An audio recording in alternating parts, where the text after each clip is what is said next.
Hello friend, फिर से एक नए वीडियो में आप लोगों का स्वागत है।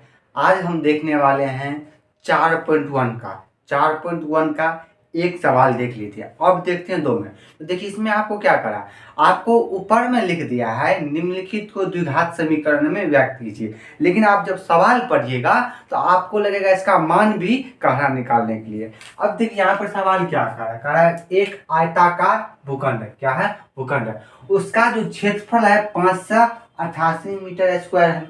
अब अगर क्षेत्र की जो क्षेत्र है उसकी लंबाई लंबाई चौड़ाई से 2 गुने से 1 अधिक है। अब देखिए, ये कहने का मतलब क्या है, एक चौड़ाई ये आयताकार भूखंड है। अब इसकी जो लंबाई चौड़ाई पहले लंबाई, तो लंबाई दे दिया। अब लंबाई क्या दिया है हमको मालूम नहीं, क्या दिया है हम इसको x मान लेंगे।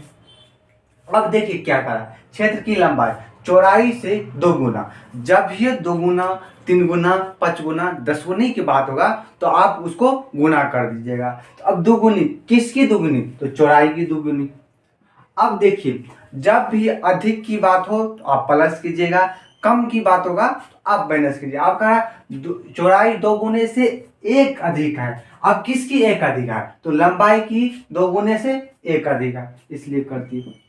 अब कह रहा है, अब देखिए, तो भूखंड की तो आयताकार जो क्षेत्र का होता है उसका क्षेत्रफल होता है लंबाई गुनी चौड़ाई होती है आयताकार की। अब ये भूखंड भूखंड कहने का मतलब एक क्षेत्र है। क्या कर रहा है, क्षेत्र है। क्या हो गया, एक क्षेत्र है। वो क्षेत्र कैसा है, तो आयताकार है। क्या है, आयताकार है।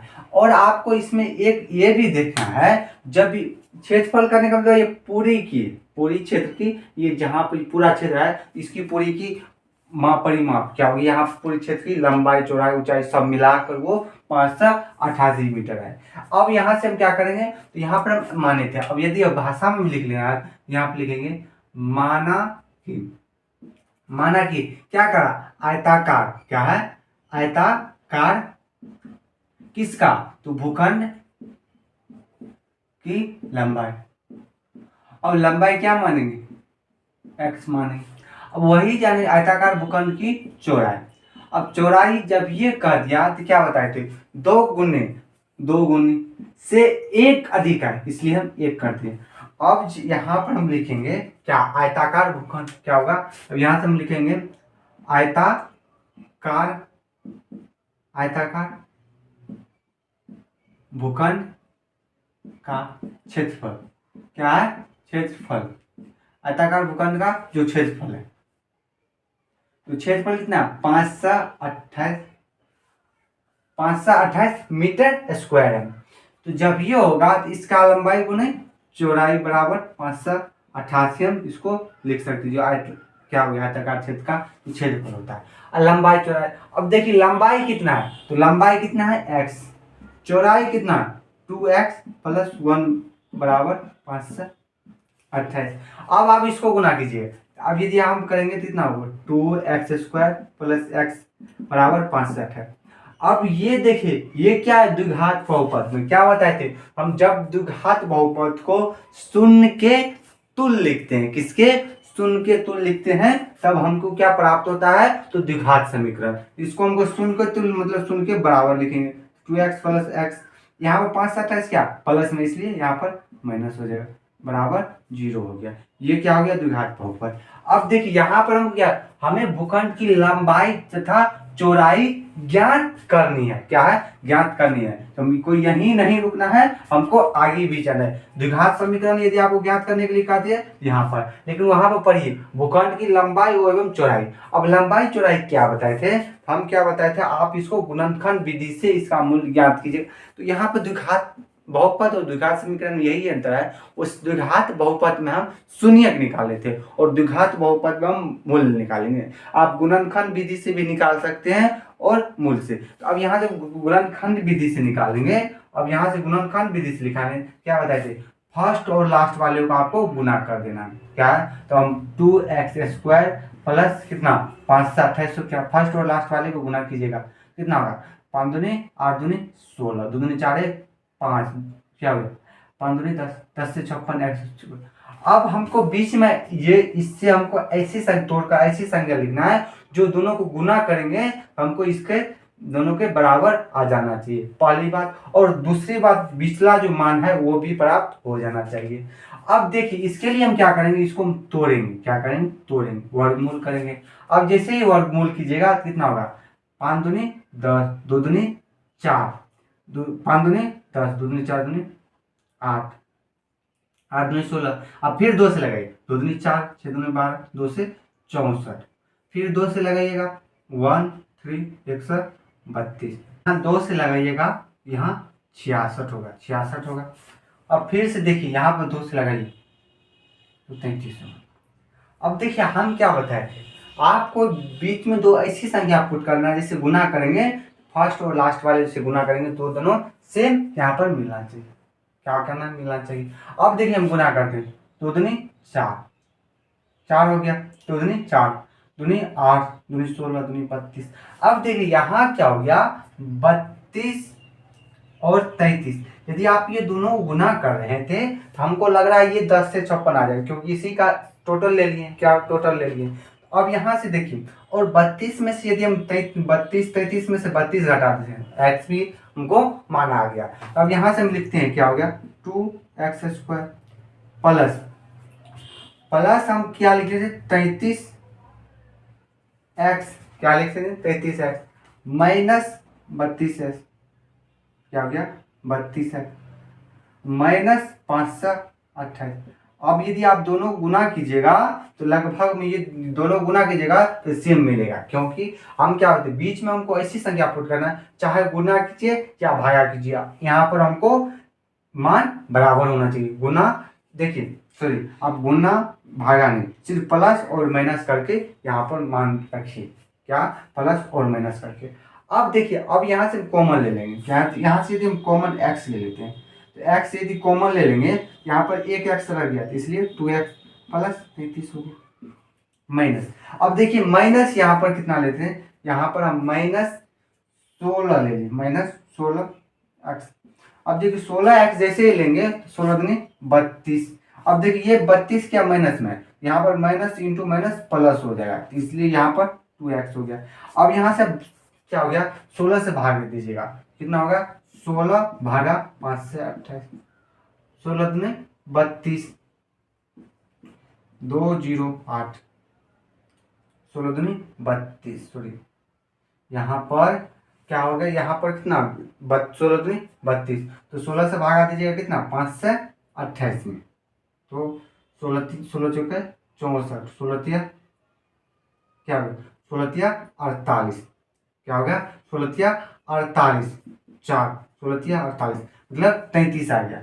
यहाँ पर 33 आ गया बराबर 0। अब यदि आप 33 यहाँ पर प्लस हो जाए, क्योंकि यहाँ पर माइनस 16 से गुना हो रहा है, क्या हो गया, तो minus into minus, minus minus कभी प्लस नहीं होता, माइनस इंटू माइनस प्लस होती है, ये आप ध्यान रखिए। यहाँ पर ये देखिए बीच वाले दोनों जब ये मिल जाएगा तो आप बोलिएगा ये मेरा जो समीकरण हल किए वो सही आ गया। अब यहाँ से लिख सकते हैं x माइनस 16x, बीच वाले को हमको एक ही लिखेंगे, 2x प्लस 33। अब आप दोनों को 0 के बराबर कर दीजिए, x माइनस 16x बराबर 0, 2x प्लस 33 बराबर 0। अब यहाँ से अब क्या, सॉरी यहाँ पर 16x नहीं हो, क्या हो गया, यहाँ पर 16, यहाँ पर कितना, 16 कॉमन लीजिएगा, यहाँ पर क्या होगा, 16 ही कॉमन होगा, तो मिस यहाँ पर 16 ही रहेगा, क्या होगा, 16, x माइनस 16, तो x बराबर 16, एक निकल गया 16 मान। अब देखिए दूसरे में देखिए, अब 2x बराबर माइनस 33, इसीलिए x बराबर माइनस 33/2। अब देखिए एक प्लस में मान आ रहा है, एक प्लस में आ रहा है, एक माइनस में आ रहा है, तो आप ये देखने का प्रयास कीजिए जब भी लंबाई की माप होगी कभी प्लस में नहीं होगा, कुछ नहीं तो कुछ, सॉरी, जब भी लंबाई चौड़ाई की जब भी होगी कुछ न तो कुछ यहाँ पर मान निकलेगा, प्लस में जो होगा तो माइनस में नहीं होगा, क्योंकि यहाँ पर माइनस, इसलिए ये मेरा आंसर गलत हो गया, ये सही हो गया। तो हम यहाँ से हम लिख, यहाँ हम बोल सकते हैं अर्थात क्या हो गया, आयताकार भूखंड की, यहाँ पर लिख लीजिए आयताकार भूखंड की लंबाई 16 मीटर।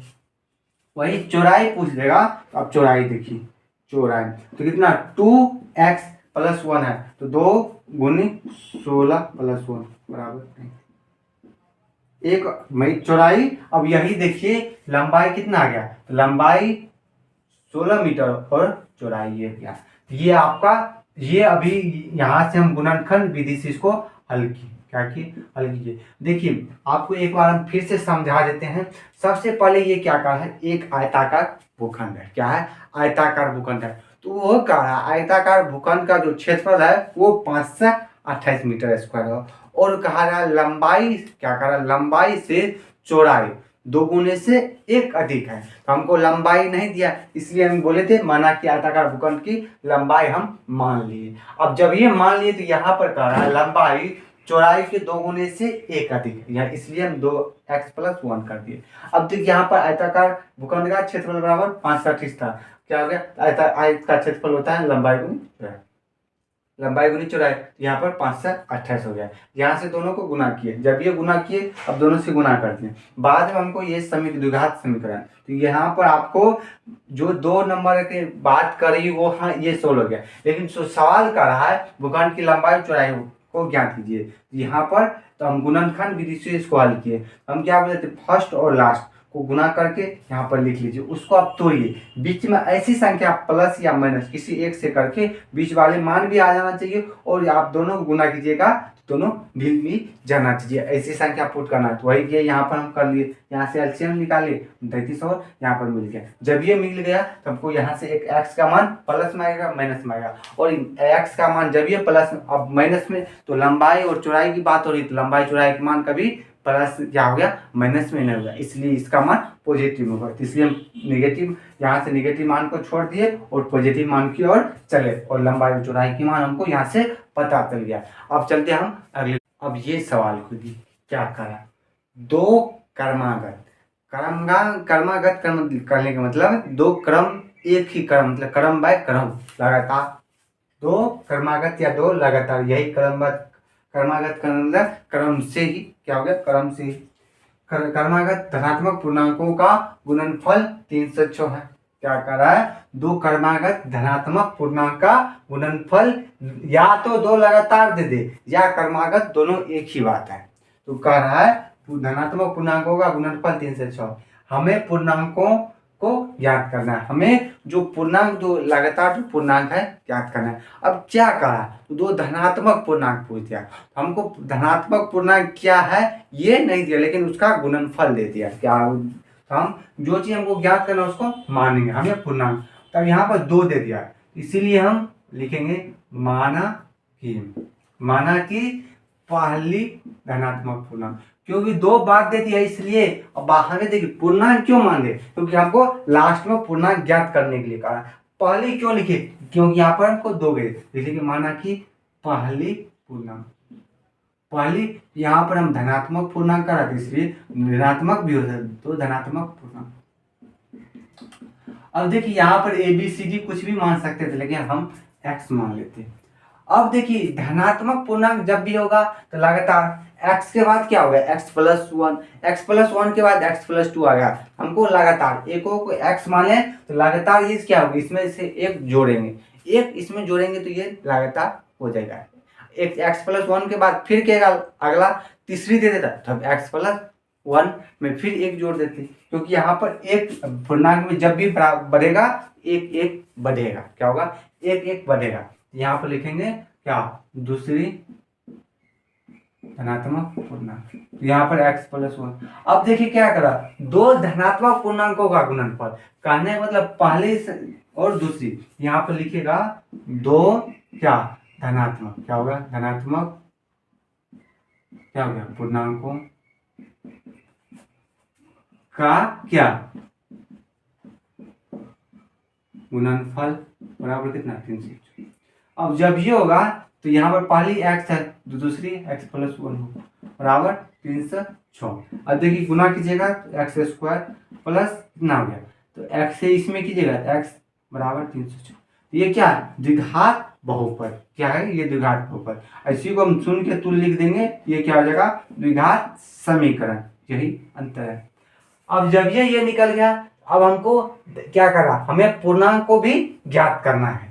ये हो गया आपका द्विघात समीकरण, ये बन गया जो मेरा सवाल का है। अब यहाँ पर हम थोड़ा आगे चलेंगे, क्या निकालेंगे हमको, किसकी बात हमको बोलना है। इसके लिए क्या होता है, फर्स्ट और लास्ट गुणा कीजिएगा तो 306 एक्स स्क्वायर आएगा। तो जब ये आएगा तो इसको हम पहले 2 से करें, 2 5 10 153 आएगा। अब इसको आप 3 से लगाइएगा, 3 से लगाइएगा तो क्या होगा, 5 या 15, क्योंकि यहाँ से देखिए फिर 3 से लगाइए तो 17 का। अब देखिए गुना, देखिए आप यहाँ भी गुना कर सकते हैं, लेकिन आप तोड़ने का प्रयास किया, अब देखिए नहीं लग रहा है, इसमें 17 से एक ही बार लगेगा। तो अब यहाँ से हम तोड़े, 2 दूनी 3 दूनी 6, अब 6 3 का 18, हमको x आ गया, 18 में से 17 घट गया तो 1 आ जाता है, तो हमको मान निकल गया। अब जब ये दोनों गुना करेंगे तो हमको 3 से 6 पूरा है, यहाँ पर लिखेंगे x square plus 18x plus 17x minus 3 से 6 बराबर 0। अब देखिए यहाँ पर हम x क्या करेंगे, कॉमन लेंगे, x जब ये कॉमन लेंगे तो कितना हो गया, x प्लस 18। अब यहाँ से देखिए, यहाँ पर हम क्या x कॉमन लिए, अब यहाँ से हम देखिए इसमें कॉमन लिए, अब देखिए सॉरी यहाँ पर प्लस हो जाएगा, x हो गया।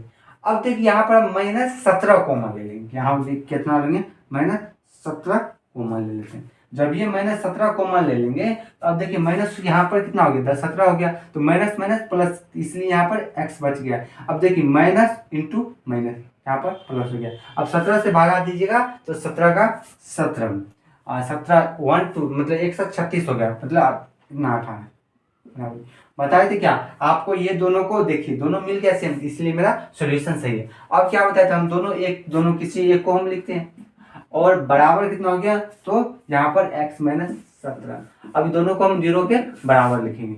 एगो क्या आएगा, एगो को -18 और एगो को 17। अब बोलिएगा सर इसमें क्या मान होगा, तो हमको क्या धनात्मक पूर्णांक क्या, तो हमको धनात्मक खोजना है। ये दोनों, ये क्या है, ऋणात्मक है, ये ऋणात्मक है, इसलिए ये नहीं होगा। ये क्या है, धनात्मक है, तो यहाँ पर लिखेंगे पहली संख्या कितना है x, यहाँ से लिख दीजिएगा पहली धनात्मक पूर्णांक क्या होगा, पहली धनात्मक पूर्णांक 17। और जब ये दूसरी पूछ देगा यहाँ पर 17 प्लस 1 करने में 18, पहला क्या हो जाएगा, पहला 17 दूसरा 18, क्या हो जाएगा, पहला क्या होगा 17 दूसरा 18 आएगा। यही मेरा आंसर, ये धनात्मक पूर्णांक का है। तो आप यहाँ से गुणनखंड, ये क्या था, तो गुणनखंड विधि, अगले चैप्टर में हम गुणनखंड विधि का ही सवाल बनाएंगे। जिसको समझ में नहीं आ रहा तो हम आगे देखेंगे। ये था मेरा दूसरा नंबर सवाल। अब चलते हैं अगले नंबर सवाल की। सवाल बहुत ईजी है, क्या करा आपको, सवाल क्या करा वो पढ़िए। पहला नंबर का है रोहन की माँ, क्या करा, रोहन की माँ उससे 26 वर्ष बड़ी है। जो रोहन की जो माँ है वो रोहन की माँ है 26 वर्ष बड़ी है। किससे, रोहन की माँ, तो रोहन से बड़ा है उसकी माँ 26 वर्ष। अब कह रहा है उनकी आयु का गुणनफल, अब कह रहा है वो आयु का गुणनफल, कह रहा है उनकी आयु, किसकी आयु, तो रोहन और रोहन की माँ की आयु का गुणनफल। अब से 3 वर्ष पश्चात 360 हो जाएगी, क्या हो जाएगा, हो जाएगी। तो हमें रोहन का वर्तमान, तो पहले हम क्या 3 वर्ष पश्चात करने मतलब हम वर्तमान आयु निकाल लेते हैं। क्या हो गया, वर्तमान आयु क्या होगा, यहाँ पर लिखेंगे रोहन क्या हो गया, तो हमको नहीं वर्तमान आयु नहीं दिया है, इसलिए हम मानेंगे, क्या करना है, मानेंगे। 2 चर वाले रैखिक समीकरण और द्विघात समीकरण हम मानते हैं, उसके बाद मान निकालते हैं। यहाँ पर लिखेंगे रोहन का वर्तमान आयु, क्योंकि यहाँ पर वर्तमान आयु निकालें तो कितना दे दिए, तो x। अब कहा रोहन की माँ है, रोहन की माँ क्या है, तो 26 वर्ष क्या है, वर्ष बड़ी है, किससे, तो 26 वर्ष बड़ी है। तो कहने मतलब 26 वर्ष, तो अब उसकी माँ की उम्र क्या होगा, तो यहाँ से हम रोहन की माँ, अब रोहन की माँ की एक्चुअली आयु नहीं थी, यहाँ पर रोहन की आयु से कह दिया, रोहन की आयु से 26 वर्ष, क्या हो 26 वर्ष बाद क्या हो गया, बड़ी है, इसलिए हम रोहन की आयु को यहाँ पर ऐड करेंगे। ऐड क्यों करेंगे, क्योंकि यहाँ पर रोहन की माँ की तुलना की क्या, किससे, तो रोहन की एज से, क्या हो गया, एज से, कहा 26 वर्ष क्या हो गया, क्या हो गया, तो रोहन की जो उम्र क्या हो गया, रोहन की जो उम्र है उसकी उम्र से 26 वर्ष बड़ी है उसकी माँ। तो यहाँ पर दोनों को जोड़ेंगे तो उससे हमको पता चल जाएगा रोहन की माँ की एक्चुअली भाई, यहाँ से इसलिए लिखेंगे रोहन की माँ का वर्तमान। तो क्योंकि प्लस, तो आप लोग समझ में आ गया होगा, क्योंकि हमको यहाँ पर 26 वर्ष बड़ी है, वो क्या कर रहा है, दोनों के कर रहा है, तुलना कर रहा है। अब यहाँ पर 3 वर्ष, अब देखिए क्या है, 3 वर्ष पश्चात, मतलब 3 वर्ष बाद क्या कर रहा है, 3 वर्ष क्या कर, 3 वर्ष पश्चात 360 हो जाएगी। ये दोनों का जो गुणनफल होगा 360 होगा। थोड़ा क्वेश्चन को, तो अब यहाँ पर हम रोहन की 3 वर्ष पश्चात निकालेंगे, कितना हो जाएगा 3 वर्ष, तो रोहन का आयु 3 वर्ष पश्चात की बात होगा, मतलब पश्चात मतलब 3 वर्ष बाद की बात हो रही है। जब ये अभी 3 वर्ष पहले की बात होती तो हम यहाँ पर माइनस करते हो, 3 वर्ष बाद की बात हो रही, इसलिए प्लस करेंगे। ये याद रखिएगा, क्या हो जाएगा, पश्चात मतलब वर्तमान। कहने का मतलब क्या हो गया, पूछ रहा है रोहन का आयु 3 वर्ष बाद, रोहन की आयु और उनकी माँ की आयु का गुणनफल 360 हो जाएगा 3 वर्ष पश्चात। यहाँ पे लिखेंगे x+3। ये क्या हो गया, रोहन की आयु क्या हो गया। अब रोहन की माँ की आयु लिखेंगे, रोहन की माँ का आयु। अब ये नहीं समझ लीजिएगा रोहन, क्योंकि ये 3 वर्ष पश्चात हम पहले ही लिख दिए। जब ये लिखिएगा कितना हो जाएगा, x+ यहाँ पर जुट जाएगा 3, इसलिए यहाँ पर 29। 3 क्यों जुटा, तो क्योंकि यहाँ पर कह रहा है क्या, 3 वर्ष पश्चात की बात हो रहा है। अब कह रहा है दोनों का जो गुणनफल होगा, क्या होगा, दोनों का गुणनफल। गुणनफल कितना हो गया, तो 360 हो जाएगा, इसलिए यहाँ पर हम लिखेंगे। अब देखिए x+3 और x+3 को, क्योंकि हमको 3 वर्ष पश्चात दे दिया, क्या हो गया, 3 वर्ष पश्चात दोनों का गुणनफल दे दिया। तो x+3 और x+29 बराबर 360। अब दोनों को गुना कर लीजिए। जब ये गुना कीजिएगा तो x से यहाँ पर कीजिएगा, कितना होगा, x², x से x², फिर x को यदि आप 29 कीजिएगा, 29x+, अब फिर 3 से गुना कीजिएगा। जब ये 3 से गुना कीजिएगा तो 3x हो गया। अब 3 को आप 29 से गुना कीजिएगा तो 29 के 87, क्या हो गया, 87 हो गया। अब आप दोनों को सोल्व कीजिए, क्या कीजिए, दोनों को सोल्व कीजिए। अब यहाँ से आप एक चीज देखते हो कि बराबर कितना हो गया, बराबर, तो यहाँ पर 360 क्या होगा, 360 होगा। अब जब ये 360 होगा तो क्योंकि द्विघात समीकरण हमको बनाना है, इसलिए होगा, यहाँ पर दोनों गुना कीजिएगा तो 32x + 87 - 360 क्या होगा। अब देखिए x² प्लस कितना, 32x। अब यहाँ पर माइनस कीजिए, तो माइनस कीजिएगा तो यहाँ पर क्या हो जाएगा, कितना हो गया, तो 7 3 10, कितना हो गया, 7 3 10। तो यहाँ पर कितना, 7 3 10 हो गया। और 15 में से 8 के लिए 8 7 15, 2 से 73 आएगा। अब यहाँ से क्या हो गया, ये हमको द्विघात समीकरण हो गया। पहला जो बात कर रही है वो सवाल हो गया। अब हमको वर्तमान आयु प्राप्त करना है। वर्तमान आयु प्राप्त करने के लिए क्या करेंगे, यहाँ से हम x का मान निकालेंगे, क्या हो गया, तो 7 3 10 8 7 15 1 16, 360 हो गया। अब क्या बताए थे हम, फर्स्ट और लास्ट वाले को गुना कर लेंगे। क्या करेंगे, गुना करेंगे। गुना करेंगे तो कितना हो जाएगा, 2 से 73। अब 2 से 73 जैसे करेंगे, यहाँ पे देखिए 7 2 9 3 12, मतलब ये 3 से लग जाएगा, 3 9 9 27 91। फिर देखिए यहाँ से 3 से लग जाएगा, कितना हो गया, 3 से 17 का नहीं, क्या हो गया, तो 3 से ये नहीं लगेगा, क्या हो गया, नहीं लगेगा, 3 से नहीं। अब देखिए कितना है, तो 91 है, 91। अब 91 खोजिए कौन और संख्या से लग सकता है, तो 13 7 91, क्या हो गया, 13 7 91 होता है। तो अब 13 से ये लगेगा, क्या हो गया, 7 से लगा दीजिए, 13 7 91 हो गया, 7 21 और 7 2 9, 13 7 91 हो गया। अब देखिए यहाँ पर ये नहीं लगेगा। अब देखिए यहाँ पर तो 7 क्या 21, 21 13 को जोड़िए, क्या हो गया, 21 और 13 को आप जैसे ही जोड़िएगा, कितना हो गया, 21 13।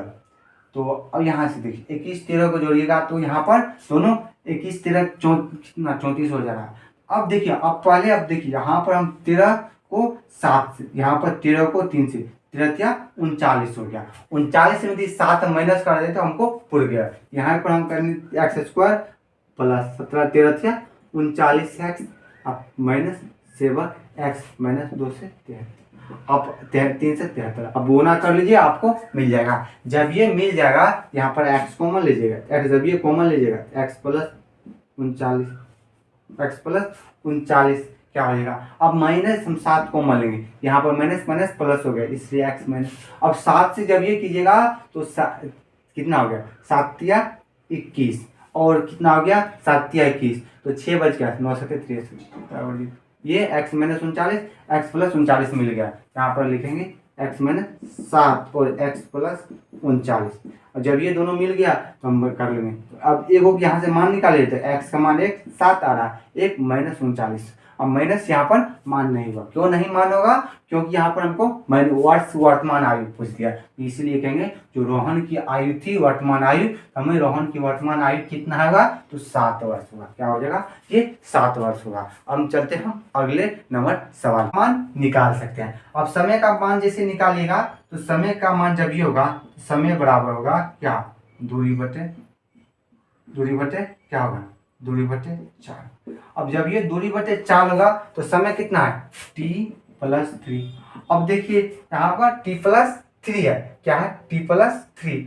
अब देखिए दूरी कितना है तो 480, कितना है 480, कितना है 480। अब 480 है और देखिए 4 कितनी है x माइनस कितना।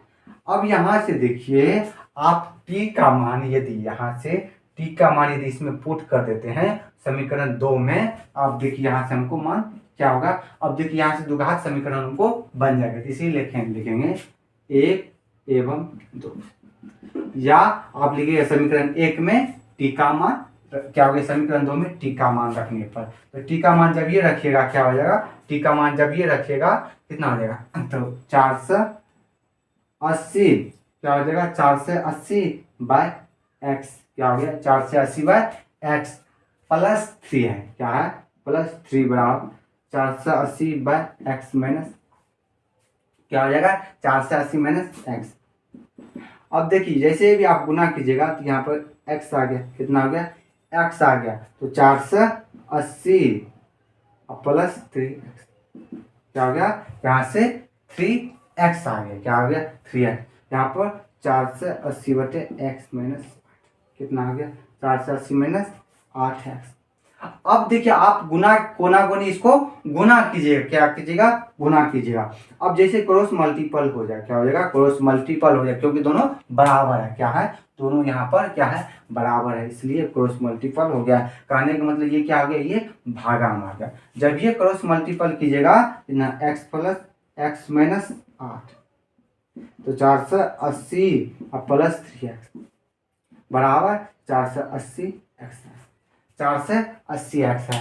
अब देखिए आप क्या कीजिएगा इसको गुना कर लीजिएगा, क्या कर लीजिएगा इसको गुना कर लीजिएगा दोनों को। अब जब ये गुना आ जाएगा आपको द्विघात समीकरण प्राप्त हो जाएगा और द्विघात समीकरण जैसे ही प्राप्त होगा आप क्या कीजिएगा उसको गुणनखंड विधि से उसको हल कर लीजिएगा, क्या कर लीजिएगा हल कीजिएगा। ये आपका SW रहा। और आपको देखिए अब इसका थ्योरी तो हम एक ही दिन में पूरा थ्योरी बता दिए, तो आप 4.2 को भी सॉल्व कीजिएगा। ये आपका ये SW रहा। यदि आपको जब सवाल न बने तो हम हर एक वीडियो की डिस्क्रिप्शन में PDF डालते हैं, आप जाकर वहाँ PDF में जाकर देख सकते हैं, क्या करते हैं आप PDF में जाकर दे सकते हैं। उम्मीद करते हैं आप लोगों को ये वीडियो समझ में आएगा। आपको ये वीडियो कैसे लगा आप कमेंट बॉक्स में बताइएगा।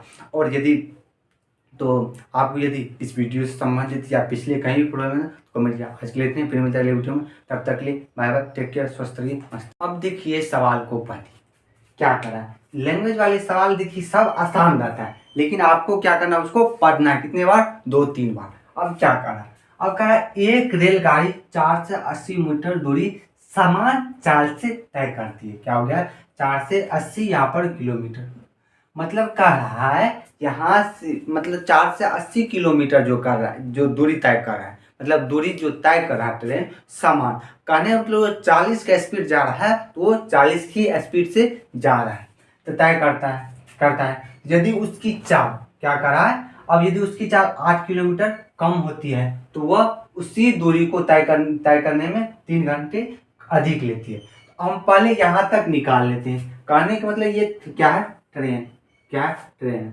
ये दूरी कितना है, 4 से 80 किलोमीटर।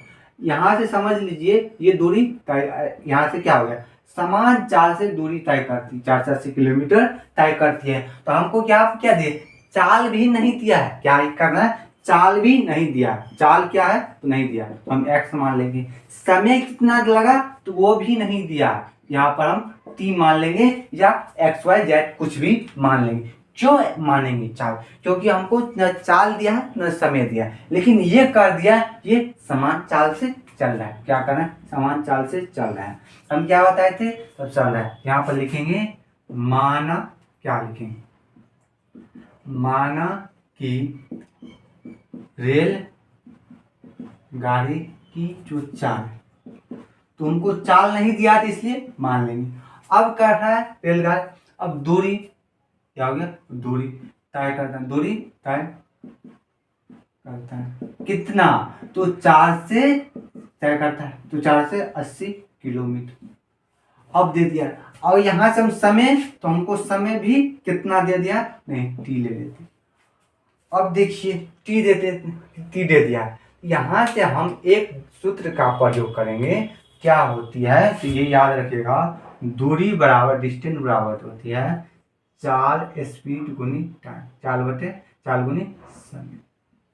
यही से यहाँ से आपको चाल का मान निकालेगा, तो चाल बराबर कर दीजिएगा दूरी बटे समय, समय का निकालेगा तो यहाँ पर कर दीजिएगा दूरी बटे क्या होगा, चाल कर दीजिएगा, क्या हो जाएगा। यहाँ से हम एक किसका मान निकाल लेते हैं, तो चाल का मान निकाल लेते हैं। आप यहाँ से आप किसका भी, तो चाल का मान ज्ञात करा थे, चाल का भी, तो हम यहाँ से टी का ही मान ज्ञात कर लेते हैं। क्या हो गया, यहाँ पर टी बराबर या समय बराबर होगा, यहाँ से सूत्र क्या हो गया, तो दूरी, यदि आप समय से निकालिएगा तो दूरी बटे चाल होगा। हमको दूरी कितना दे दिया, तो 4 से 80, और चाल कितना है, x दे दिया। जब ये आ गया तो हम इसको 1 मान लें। अब 1 मान लिए, अब देखिए क्या करा, अब दूसरा समीकरण क्या करा, हमको 8 किलोमीटर कम हो जाती, क्या बताया, जब भी कम की बात होगा तो आप माइनस कर दीजिएगा। और करा वह उसी दूरी को तय करने में 3 घंटा अधिक ले लेती। क्या करा, जो समान चाल से जो पहले चल रहा था तो वो कितना घंटा ले रहा, तो वो नहीं दिया, कितना घंटा होगा तो हमको निकालना है। तो मान लेते टी बराबर 480 किलोमीटर होते एक्स आ गया। तो यहाँ पर देखिए, यहाँ पर किलोमीटर हो गया, चाल है तो इसलिए किलोमीटर प्रति घंटा होगा। ये यहाँ पर चाल है तो इसलिए किलोमीटर प्रति, क्योंकि यहाँ पर किलोमीटर है, किलोमीटर, तो यही समान चाल से चल रहा है। तो हमको टी यहाँ पर मान लीजिए इतना दे दिया।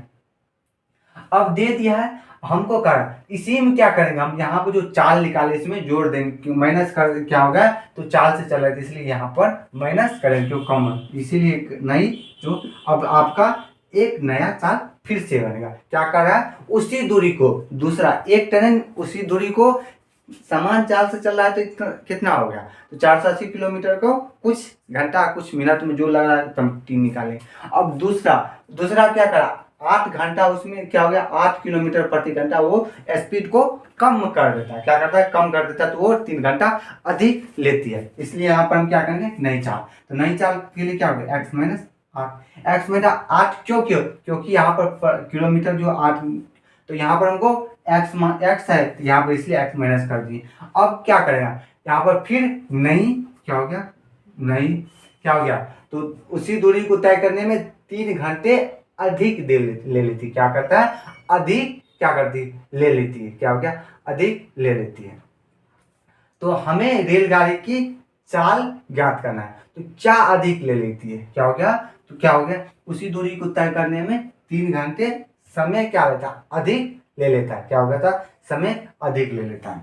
तो यहाँ पर नई दूरी, तो यहाँ पर दूरी तो सेम रहेगा, क्या होगा, दूरी तो सेम रहेगा, क्योंकि दूरी तो 4 से 80 किलोमीटर ही है। अब यहाँ पर क्या हो गया, तो हम समय बराबर, यहाँ पर समय लिखेंगे, तो समय बराबर कितना हो गया, तो समय बराबर तो कितना हो गया, तो समय हम टी माने थे इसलिए टी प्लस 3 आ जाएगा। क्या हो गया, समय कितना हो जाएगा, टी प्लस 3। अब जब ये टी प्लस 3 आ गया, अब यहाँ से आप देखिए टी प्लस कितना है, 3 है, ये हमको समय दे दिया। अब देखिए समय, अब यहाँ से जब ये समय t+3 दे दिया। तो हम क्या करेंगे, समीकरण 1 में क्या करना है, समीकरण 1 में हम t+3 का मान यहाँ से, तो अब यहाँ से आप समीकरण क्या हो गया, समय का भी मान आप निकाल सकते हैं, क्या मान निकाल सकते हैं। अब समय का मान जैसे निकालिएगा तो समय का मान जब ये होगा, समय बराबर होगा क्या, दूरी बटे क्या होगा, दूरी बटे 4। अब जब ये दूरी बटे 4 होगा तो समय कितना है, t+3। अब देखिए यहाँ पर t+3 है, क्या है, t+3। अब देखिए दूरी कितना है, तो 480, कितना है, 480, कितना है, 480। अब 480 है और देखिए चाल कितनी है, x माइनस ना।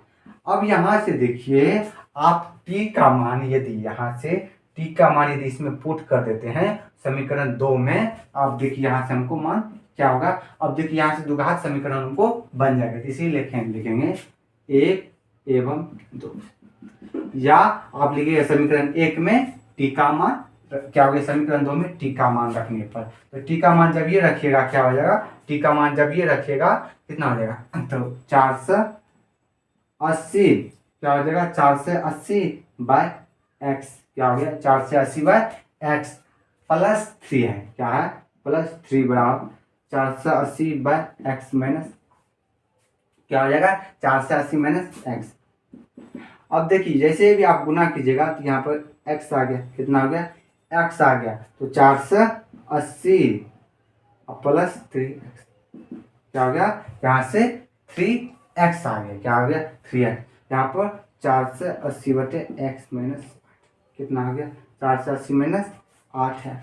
अब देखिए आप गुना कोना कोनी इसको गुना कीजिएगा, क्या कीजिएगा, गुना कीजिएगा। अब जैसे क्रॉस मल्टीपल हो जाए, क्या हो जाएगा, क्रॉस मल्टीपल हो जाए, क्योंकि दोनों बराबर है, क्या है, दोनों यहाँ पर क्या है, बराबर है, इसलिए क्रॉस मल्टीपल हो गया। कहने का मतलब ये क्या हो गया, ये भागा में आ गया। जब ये क्रॉस मल्टीपल कीजिएगा x + x माइनस 8, तो 480 +3x बराबर 480x, 480x है।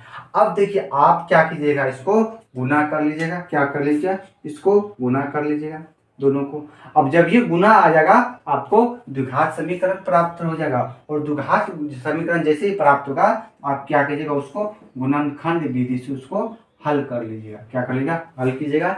ये आपका SW रहा। और आपको देखिए अब इसका थ्योरी तो हम एक ही दिन में पूरा थ्योरी बता दिए, तो आप 4.2 को भी सॉल्व कीजिएगा। ये आपका ये SW रहा। यदि आपको जब सवाल न बने तब हम हर एक वीडियो के डिस्क्रिप्शन में PDF डालते हैं, आप जाकर वहाँ PDF में जाकर देख सकते हैं, क्या करते हैं, आप PDF में जाकर देख सकते हैं। उम्मीद करते हैं आप लोगों को ये वीडियो समझ में आएगा।